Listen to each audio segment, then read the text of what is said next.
Welcome. Have you ever heard of a broken heart literally impacting your heart's health? In this video, we'll explore Takotsubo cardiomyopathy, also known as stress-induced cardiomyopathy or broken heart syndrome. We'll delve into what causes it, how it affects the heart, its symptoms, diagnosis, treatment, and more.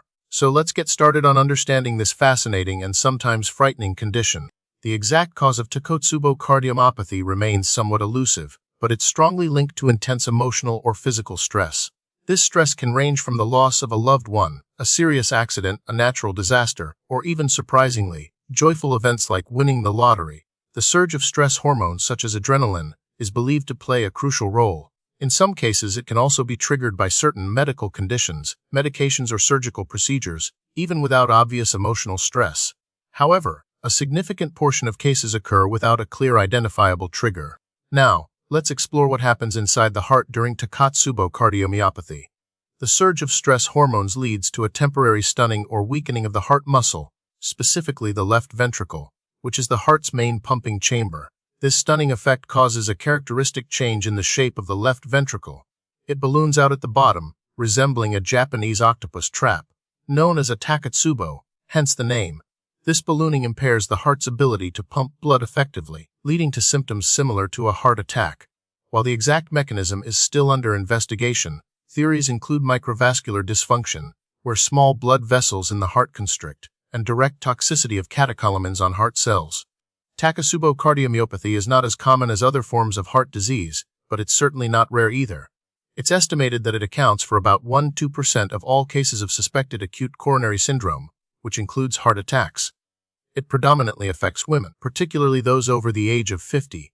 While it can occur in men and younger individuals, it's much less frequent. There doesn't appear to be a strong geographic predisposition, as it's been reported worldwide.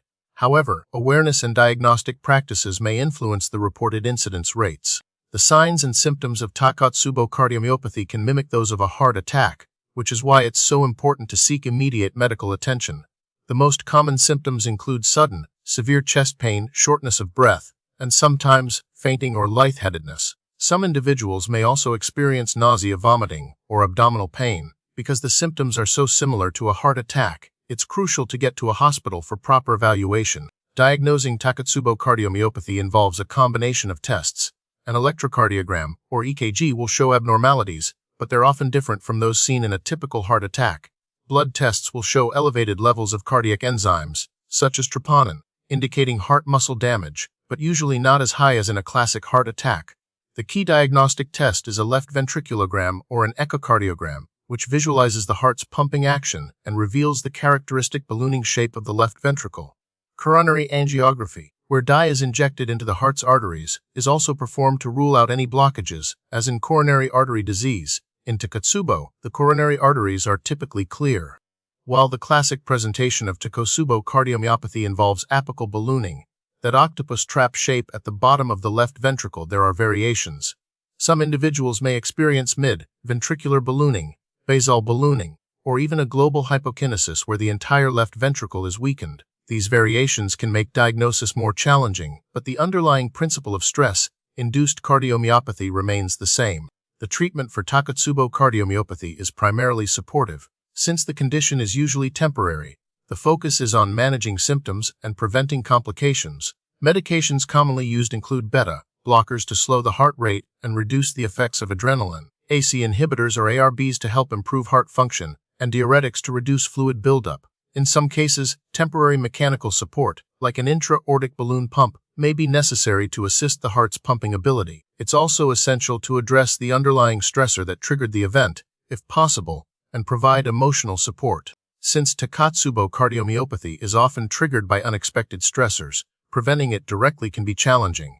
However, managing stress levels through techniques like exercise, meditation, mindfulness, and therapy can be beneficial in reducing overall vulnerability. Individuals with a history of Takotsubo cardiomyopathy may be advised to avoid situations that could trigger intense emotional or physical stress.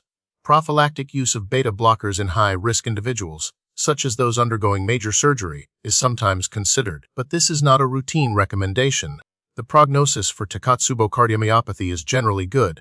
Most individuals recover fully within weeks to months, with the heart's pumping function returning to normal. However, there is a risk of complications, such as heart failure, arrhythmias, and in rare cases, death. Recurrence is possible, occurring in about 1/10% of cases. Recent research is focused on understanding the underlying mechanisms of Takotsubo cardiomyopathy, identifying biomarkers that can help with early diagnosis, and developing strategies to prevent recurrence. Studies are also exploring the role of genetics and inflammation in the development of this fascinating and still somewhat mysterious condition.